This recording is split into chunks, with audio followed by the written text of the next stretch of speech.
Did you know that in Virginia, the state law says that if you rent your home or your apartment, it's the landlord's responsibility to provide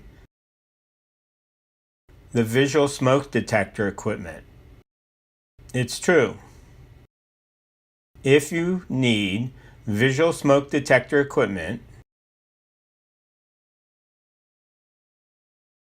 you can write a letter to your landlord and explain that someone who lives in your home or apartment has a hearing loss, is hard of hearing, is deaf, or is deaf-blind and needs special equipment. It's the landlord's responsibility to install that for you. If you need help explaining that to the landlord, NVRC can provide you with a printed copy of the law